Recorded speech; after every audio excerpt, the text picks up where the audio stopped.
নমস্কার বন্ধুরা, ধর্মকথা চ্যানেলে তোমাদের আবারও স্বাগত। আজকের যে বিষয়টি নিয়ে আপনাদের সামনে তুলে ধরব, যে মা দুর্গার হাতে যে 10টি অস্ত্র থাকে, সেই 10টি অস্ত্রের কি মাহাত্ম্য এবং তার কি আধ্যাত্মিক ব্যাখ্যা, এবং সেই 10টি অস্ত্র আমাদের জীবনের সঙ্গে কিভাবে জড়িত, আমাদের কি বলতে চায়, তা আপনাদের সামনে ব্যাখ্যা করার চেষ্টা করব। আমাদের ধর্ম, সনাতন ধর্ম বলতে পারেন মানুষের জীবনে একটি ম্যানুয়াল। যেমন মনে করুন, আমরা বাজার থেকে যদি কোনো খেলনা কিনি, একটা ম্যানুয়াল থাকে কিভাবে তাকে চালিত করতে হয়। তা আমাদের ধর্মও কিন্তু একটা ম্যানুয়াল, কিভাবে একটা মানুষকে সঠিক পথে চলা, কি কর্ম করা, এটা কিন্তু আমাদের ধর্ম শেখায়। আর আমাদের ধর্মের মধ্যে প্রতিটি জিনিসের মধ্যে কিছু না কিছু একটা অথেন্টিক বিষয় থাকে, একটি যুক্ত বিষয় থাকে। যদি আমরা একটু চিন্তা করি তাহলে কিন্তু তার বিষয় আমরা নিশ্চয়ই খুঁজে পাই, তার একটা মাহাত্ম্য থাকে, প্রতিটা জিনিসের প্রতি একটা মাহাত্ম্য থাকে। তাই আমরা গর্ব করতে পারি যে আমাদের সনাতন ধর্ম একটি অথেন্টিক ধর্ম, একটি বৈজ্ঞানিক সম্মত, সব কিছুর ওপরে যেন একটা বৈজ্ঞানিক ছাপ বা কিছু একটা তাৎপর্য তো অবশ্যই থাকে। তা সেই তাৎপর্য বিষয় নিয়ে আজকের অনেকেরই মনে কোশ্চেন হয় যে মা দুর্গার যে এই রূপ, 10টি হাতে 10টি অস্ত্র, কিসের প্রতীক, অনেকেই জানার ইচ্ছুক থাকবে। এবং এই বিষয়টা আমি আশা করব আপনারা সম্পূর্ণভাবে বিষয়টা শোনার চেষ্টা করবেন। পুরো ভিডিওটা স্কিপ করে চলে যাবেন না, চলে গেলে হয়তো অনেক বিষয় অজানা থাকতে পারে। তাই পুরোটা ভিডিওটি শোনার অনুরোধ রইল। আমরা মা দুর্গার হাতে যে অস্ত্র দেখি, তার মধ্যে ত্রিশূল থেকে চক্র এবং গদা থেকে পদ্ম, সমস্ত প্রতিটি অস্ত্রের ব্যাখ্যা আপনাদের সামনে আমি তুলে ধরার চেষ্টা করব। আমরা মা দেবী দুর্গার হাতে যে 10টি অস্ত্র দেখি, শুধুমাত্র অসুর নিধনের জন্য নয়, বরং প্রতিটি অস্ত্রের গভীর আধ্যাত্মিক তাৎপর্য রয়েছে। এই অস্ত্রগুলি মানুষের মধ্যে মানুষের কি গুণাবলী ও জীবনের বিভিন্ন দিকের প্রতীক সংকেত করে, সেটা আমরা আজকের ভিডিওতে জানার চেষ্টা করব। তাই বন্ধুরা, আজকের আপনাদের সামনে প্রথমেই যেটা বলবো, যে মা দুর্গার হাতে আমরা প্রথমেই যে অস্ত্রটি দেখি সেটি হলো ত্রিশূল, যা দেবাদিদেব মহাদেব মা দুর্গাকে প্রদান করেছিলেন, যা মূল অস্ত্ররূপে আমরা কিন্তু তা দেখতে পাই। এবার প্রশ্ন হলো, এই ত্রিশূল কিসের প্রতীক?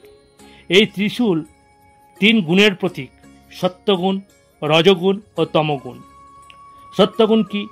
ধর্মজ্ঞান, নিরঅহংকার ও উচ্চ আধ্যাত্মিক চিন্তার প্রতীক। এবারে আসি রজগুণ। মানুষ বা আপনার ভেতরে থাকা শোক, লোভ, মায়া, মোহ, কাম প্রভৃতি জীবনের মায়াজাল, যা থেকে আমাদের বাইরে আসতে হবে, এটিই হলো রজগুণ। আর তমগুণ অন্ধকার, অহংকার, ক্রোধ, লোভ, মিথ্যা, প্রতারণা, যা ঋণাত্মক শক্তির প্রতীক, যা আমাদের শিক্ষা দেয় মা আমাদের এই সব থেকে মুক্তি দিয়ে ভগবানের প্রতি আমাদের চেতনা বৃদ্ধি হোক। অর্থাৎ এক কথায় এই ত্রিগুণের ওপরে মানুষকে, আমাকে, আপনাকে এর ঊর্ধ্বে উঠতে হবে। কারণ প্রতিটা মানুষের একটাই উদ্দেশ্য হওয়া উচিত, সেটি হলো মুক্তি লাভ। আর একমাত্র এই ত্রিগুণের ওপরে উঠলেই কিন্তু সেটা সম্ভব। ত্রিশূলের মধ্যভাগের ফলা হলো সত্যগুণ এবং 2 পাশের যে ফলা, একটি হলো রজগুণ ও আরেকটি হলো তমগুণ, পথ নির্দেশ করে। এবারে আসি সুদর্শন চক্র, যা ভগবান বিষ্ণু মা দুর্গাকে দিয়েছিলেন। এই চক্র ব্রহ্মাণ্ডের প্রতিটি প্রতীক। যদি আপনি এই সূর্যমণ্ডলকে দেখবেন ঠিক কেন্দ্রস্থলে সূর্য এবং তার চারপাশে বিভিন্ন গ্রহ, উপগ্রহ, নক্ষত্রগুলি নিজ কক্ষপথে সূর্যকে তা প্রদক্ষিণ করে। ঠিক সেইরূপ সুদর্শন চক্র, যার কেন্দ্র সৃষ্টির প্রতীক। কারণ সূর্যদেব কিন্তু সৃষ্টির প্রতীক। সূর্যদেব না থাকলে আমাদের পৃথিবীটা হয়তো সৃষ্টি হতো না। আর এই সুদর্শন চক্রের 108টি ধারালো ফলা রয়েছে, যা বোঝায় যেমন সূর্যকে বিভিন্ন গ্রহ, উপগ্রহ প্রদক্ষিণ করে, ঠিক সেইভাবে এই 108টি ফলা সুদর্শন চক্রকে কেন্দ্র করে ঘুরতে থাকে। তাই সুদর্শন চক্র ব্রহ্মাণ্ডের সৃষ্টির প্রতীক, যা প্রমাণিত হয় এই ব্রহ্মাণ্ডের সৃষ্টি ও পরিচালিত হয় এই মা দেবী দুর্গার দ্বারা। এবারে আসি তৃতীয় শঙ্খ যা বরুণদেব মা দুর্গাকে প্রদান করেছিলেন, এই শঙ্খ প্রাণী সৃষ্টির প্রতীক, যা অতি গুরুত্বপূর্ণ একটি আধ্যাত্মিক তাৎপর্য রয়েছে। বলা হয় বা বিজ্ঞানও যা বলে, আজ আমাদের পৃথিবীতে সৃষ্টির প্রাথমিক প্রাণ স্পন্দন হলো জল থেকেই। তাই এই শঙ্খই জগৎ সৃষ্টির প্রথম প্রাণের স্পন্দন স্বরূপ। অপরদিকে এটি জাগরণের প্রতীক, যা যুদ্ধের সময় জাগরণ শক্তি হিসাবে কাজ করে। অর্থাৎ প্রকৃতিতে বাঁচতে হলে আমাদের একরকম যুদ্ধ করেই বাঁচতে হয়, আর এই যুদ্ধেই এইভাবেই সতর্কভাবে বেঁচে থাকাটাই হলো জাগরণী শক্তি। অপরদিকে এটি ওঙ্কারের প্রতীক। এই শঙ্খধ্বনিকে ওঙ্কারের সাথে তুলনা করা হয়, যা স্বর্গ, মর্ত, নরক ও পাতালের অশুভ শক্তিকে বিনাশ করে এবং শুভ শক্তির আগমন ঘটে। তাই আমরা আমাদের গৃহে, মন্দিরে বা ঠাকুর ঘরে সকাল সন্ধ্যা কিন্তু আমরা শঙ্খধ্বনি দিয়ে থাকি। অর্থাৎ এখানে বোঝানো হলো মা দুর্গার কৃপায় প্রাণীর সৃষ্টি, অশুভ শক্তির বিনাশ ঘটিয়ে শুভ শক্তির আগমন ঘটায় এবং এই মর্তলোককে পালিত করছেন। এবারে আসি 4, বজ্র, যা ইন্দ্র দেবতা মা দুর্গাকে প্রদান করেছিলেন। এই বজ্র হলো মানসিক দৃঢ়তার প্রতীক, স্বার্থ ত্যাগের প্রতীক এবং আত্মশক্তির প্রতীক, যা তেজ উৎপাদনের প্রতীক, যা শেখায় কোনো কর্ম করতে গেলে মানসিক দৃঢ়তা এবং আত্মশক্তির দ্বারা যে কোনো কর্ম সাধন করা যায়। এবারে আসি 5, গদা, যা ভক্তির প্রতীক। এটি যমরাজ মা দুর্গাকে প্রদান করেছিলেন, যাকে আমরা কালদণ্ড বলে থাকি। এই গদার আধ্যাত্মিক তাৎপর্য হলো এই অস্ত্র আনুগত্য, ভালোবাসা এবং ভক্তির প্রতীক, যা মোহবিনাশক, যা শাস্ত্রমতে গদা মানুষের মোহকে চূর্ণ করে। এটি শক্তির প্রতীক, যা অহংকারকেও চূর্ণ বিচূর্ণ করে।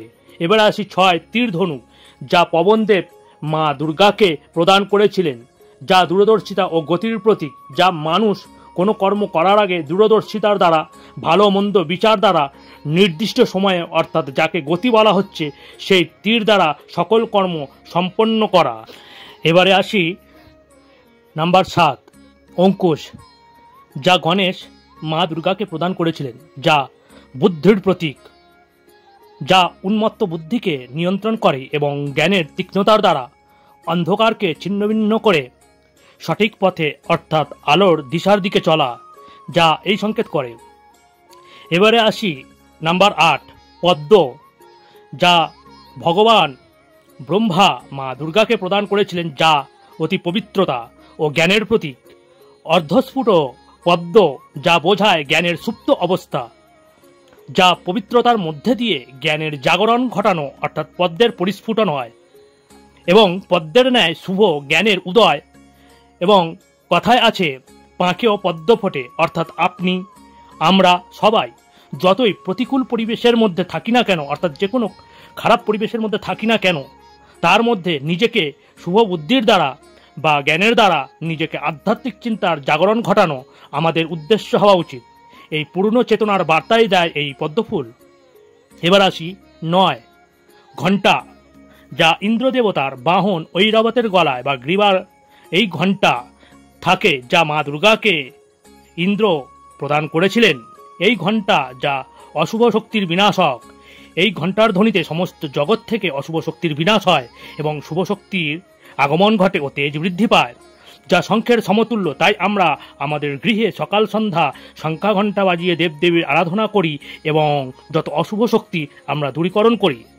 এবার আসি নাম্বার 10, সাপ, সাপ, যা হলো শুদ্ধ চেতনার প্রতীক, যা আধ্যাত্মিক তাৎপর্য হলো যখন আমরা ধ্যান করি তখন আমাদের এই শুদ্ধ চেতনা কুলকুণ্ডলী, অর্থাৎ সাপের মতো এবং সাপের ন্যায় থাকে এবং সেই কুলকুণ্ডলী সাপের ন্যায় জাগরণের মাধ্যমে এই সপ্তচক্র, যথা মূলাধার চক্র, স্বাধিষ্ঠান চক্র, মণিপুর চক্র, অনাহত চক্র, বিশুদ্ধ চক্র ও আজ্ঞা চক্র ভেদ করে সবশেষে সহস্রার চক্রে পৌঁছানোই এই সাপের আধ্যাত্মিক তাৎপর্য বোঝায়। আশা করি বন্ধুরা এই মা দুর্গার যে দশভুজার 10টি অস্ত্র তা আপনাদের সামনে আংশিক হলেও বোঝাতে পেরেছি। তাই বন্ধুরা যদি ভালো লাগে অবশ্যই একটি লাইক করবেন, পারলে আপনজনের কাছে শেয়ার করবেন এবং কমেন্টে জয় মা দুর্গা, জয় মা ভবতারিণী লিখতে ভুলবেন না।